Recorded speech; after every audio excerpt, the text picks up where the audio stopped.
তো hey guys welcome back to my new channel. তো আজি পূৰা দুমাহমানৰ পিছত এইটো এটা ভিডিঅ' বনাবলৈ লৈছোঁ মই দুমাহৰ পৰা মানে ক'ত আছিলোঁ, কি কথা, কিয় ভিডিঅ' বনোৱা নাই। তো সেইটোতো আপোনালোকক মানে কি কৰিছিলোঁ মানে একো তেনেকৈ বিশেষ কৰা নাই, কিন্তু মানে ভিডিঅ'টো বনোৱা নাই মানে তেনেকুৱা এটা তেনেকুৱা এটা পৰিৱেশ মানে পোৱা নাছিলোঁ, যোনটো পৰিৱেশত মানে এনেকৈ ফ্ৰী মাইণ্ডত ভিডিঅ' বনাব পাৰোঁ। তেনেকুৱা লিখা এটা পৰিৱেশ মানে এইকেইদিনত মানে মই পোৱা নাছিলোঁ। তো সেইটো কাৰণে মই অলপ ব্ৰেক লোৱা লিখাকৈ ভিডিঅ' বনোৱা নাছিলোঁ এইকেইদিনত। তো বাদ দিয়ক সেইবোৰ কথা। তো এতিয়া বিহু আহি আছে, তো বহাগ বিহু আগে বৰষুণে বহুত আমনি কৰিছে বাৰু, কিন্তু বৰষুণ নিদিলে পথাৰত পানী হ'ব কেনেকৈ, বৰষুণ নিদিলে গৰু গা ধুৱাম কেনেকৈ, তো তেনেকুৱা লিখীয়া এটা কথা আহি যায়।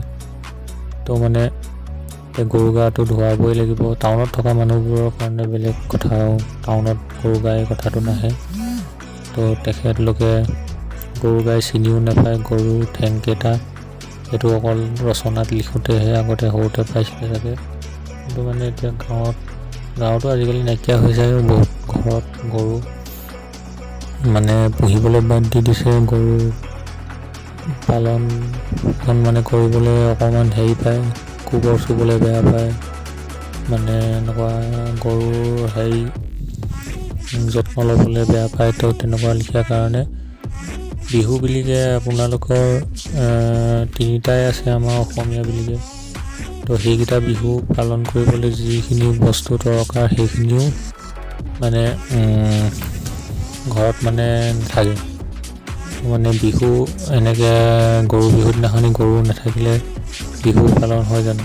মানুহৰ বিহুৰ দিনাখনি হুঁচৰি গাবলৈ যদি ল'ৰাকেইটা নাথাকে, তো বা এনেকৈ কণী যুঁজ আৰুতো হেৰি থাকে আমলৈ টোপ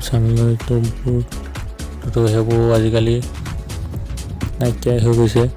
তো মই ভাবিছোঁ এইবাৰতো মইতো টোপটোতো দেখাও নাই এতিয়া ক'তো, মানে কি আৰু আগতীয়াকৈ ভাঙিয়ে দিয়ে মানুহে। প্ৰথম কথাটো সেইটো হ'ল, আৰু য'ত এটা দুটা থাকে সেইকেইটাও মানে বিহুৰ দিনাখনি মানে ভাঙি পেলাই, মানে এইকেইটা মানে আপোনাৰ নিজলৈ মানে হেৰিটো নহ'বই। তো আগতেতো বজাৰত তেনেকৈ বিকিছিলেগৈ নি পিনি, তো বজাৰৰ পৰা আনিও বহুত দিন মানে তেনেকৈ খাবলৈ পোৱা যায়। কিন্তু এতিয়াতোতো আৰু বজাৰত মানে এইটো খোৱাটো দূৰে আপুনি, আৰু বজাৰটো বেছি হ'লেহে মানুহে বজাৰলৈ আনে, মানে নিজলৈকে নোজুৰিলেতো বজাৰলৈ কেনেকৈ আনিব ন? তেনেকুৱা লিখা এটা কথা আহি যায়।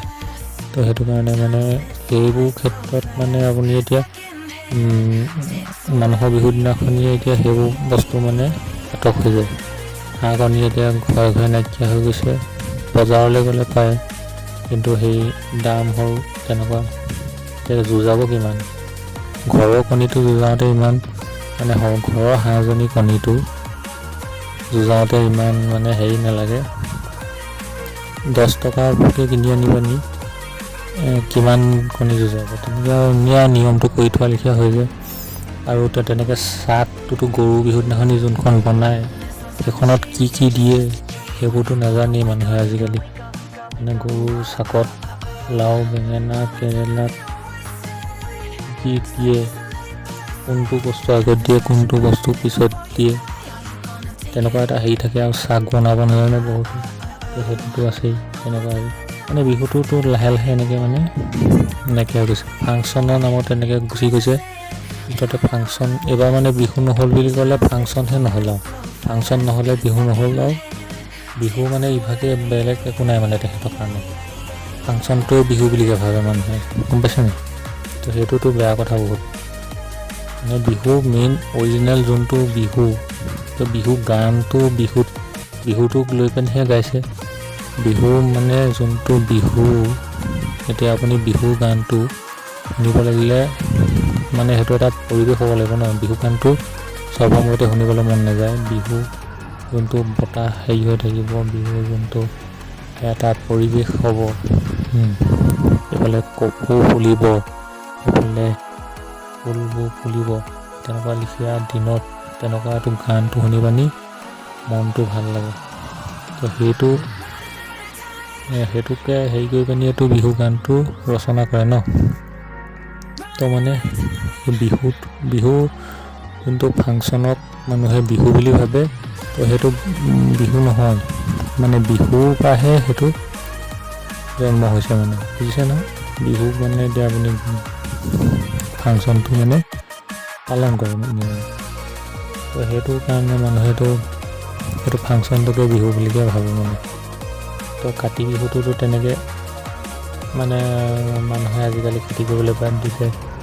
তো চাকি লগাবগৈ ক'ত, মানুহে পথাৰলৈ গৈ পিনি কাতি বিহু চাকি তাকি লগাবগৈ লাগে। তো তেনেকুৱা লিখীয়া এটা মানে পৰিৱেশ নাইকিয়া হৈ গৈছে। আৰু টাউনৰখিনিতো কথাটো নকয়, গাঁৱতে মানে খেতি কৰিবলৈ আজিকালিতো চৰকাৰী চাউল আৰু ফ্ৰী চাউল বুলিও পায়।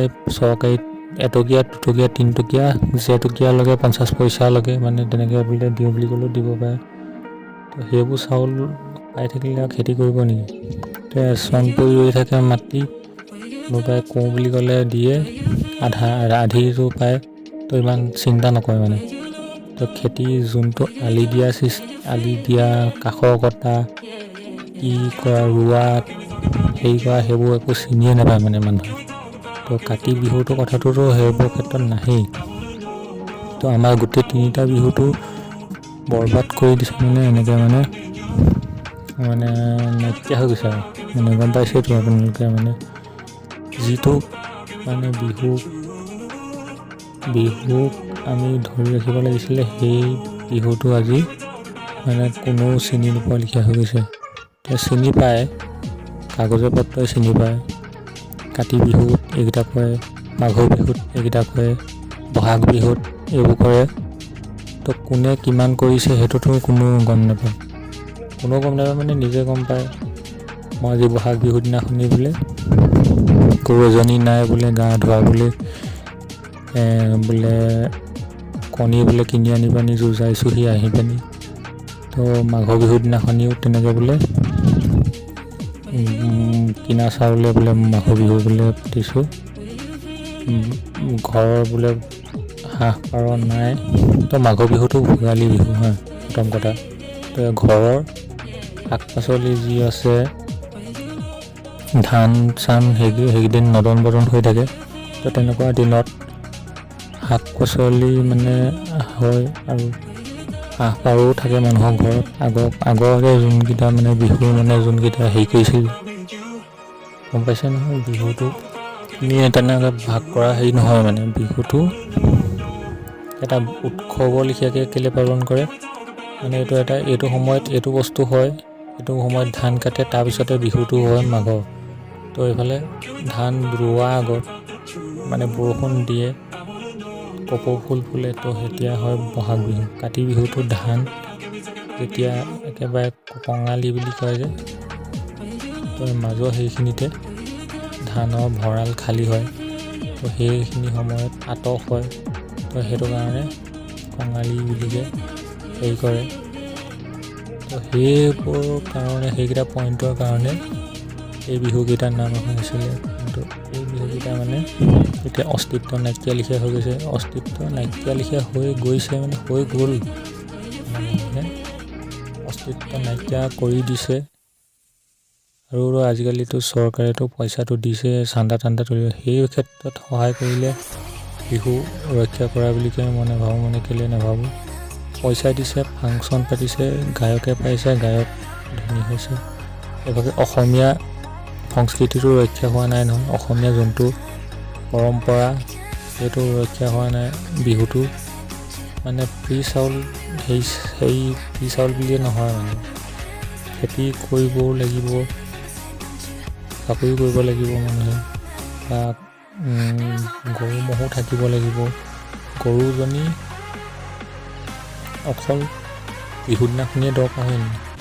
গৰুজনীটো গোবৰ চোবৰ দৰকাৰ হয়, তাৰ গাখীৰকণো দৰকাৰ হয়। চব ক্ষেত্ৰতে মানে গৰুজনী প্ৰয়োজন হয়। মতা গৰুটো মৰণা মাৰিবলৈ দৰকাৰ হয় গাঁৱৰ হেৰিয়ত। তো সেইকেইটা কাৰণে মানে মানুহে হেৰি নকৰে। কৰে আজিকালি ট্ৰেক্টৰ হেৰি কৰে, হ'লে গোবৰটো নিয়াই ৰাসায়নিক সাৰ মাৰি দিয়ে। এতিয়াতোতো মানুহৰ মানে খেতি বাতি কমি গৈছে, মানে মানুহে খেতি বাতি মানে কেনেকৈ কমিছে, এতিয়াতোতো ধান নোহোৱা হৈ গৈছে। মানুহৰ পথাৰত যোৱাবাৰলৈকেতো ধান তেনেকৈ মানুহৰ আগতে যিমানটো হেৰি হয়, তো তাৰ তুলনাততো বহুত শতাংশ মানে কমি গ'ল। 50% নকয়, তাতকৈ বেছি হৈছে। তো মানে তেনেকুৱা লিখীয়া কথা হৈ গৈছে। আৰু অহাবাৰকৈ কি হ'ব তাৰ ক্ষেত্ৰতো মানে প্ৰশ্ন হৈছে, মানে কি হ'ব ঠিক। কষ্টটোতো সেইটোতো হয়, মানে এইটো সাৰটো যোনটো হেৰি কৰে, এতিয়াতো সাৰো মানে এইটো ৰাসায়নিক যোনটো, এতিয়াতো ৰাসায়নিক সাৰ মৰিলে এইবোৰ সাৰে কিবা কামত দিব নি? মাটিডোখৰ যোনটো উৰ্বৰতা শক্তি থাকে, তো সেই শক্তিটোতো মাটিডোখৰ নাইকিয়া কৰি দিয়ে এই ৰাসায়নিক সাৰবোৰে। তো সেই ৰাসায়নিক সাৰবোৰে নাইকিয়া কৰি দিয়াৰ পিছত এতিয়া যদি জৈৱিক সাৰ যদি প্ৰয়োগ কৰে, তেনেকুৱা ক্ষেত্ৰত মানে জৈৱিক সাৰ কামত নিদিয়ে মানে। তো খেতি যে ভাল হ'ব সেইটো ক্ষেত্ৰত, তো সেইটো তো যোৱাবাৰ মোৰ মনত আছে, মই গৈ পিনি বহুত দূৰৰ পৰা আনিবলগীয়া হৈছিলে সাৰ গৈ পিনি, মানে সাৰ মানে নাই পাবলৈ। মানে কেলৈ পাবলৈ নাই সাৰটো সেইটো সময়তে কেলৈ পাবলৈ নাথাকে, মানে যেতিয়া খেতি কৰে তাৰ আগৰ কেইদিনটোতো গোটাই থৈ দিব পাৰে মানুহে, মানে কি কাৰণে নাইকিয়া হয়তো সেইটোতো কথাটো বাতৰি কাগজে পঢ়িবলৈ পায়ে থাকে। মানে সেইবোৰতো থাকেই বহুত, আৰু বাদ্যবোৰ তাৰমানে মেইন টপিকটো হ'ল বিহু আহিছে। তো বিহুলৈ সকলোকে মানে আগতীয়াকৈ মই শুভেচ্ছাটো দি দিছোঁ, গম পাইছেই নহয়। তো ভিডিঅ'টো বনোৱালোঁ আৰু এনেই মানে বক কৰিব লাগে।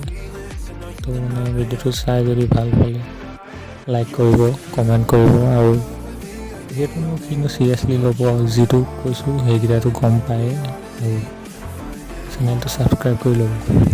Thank U.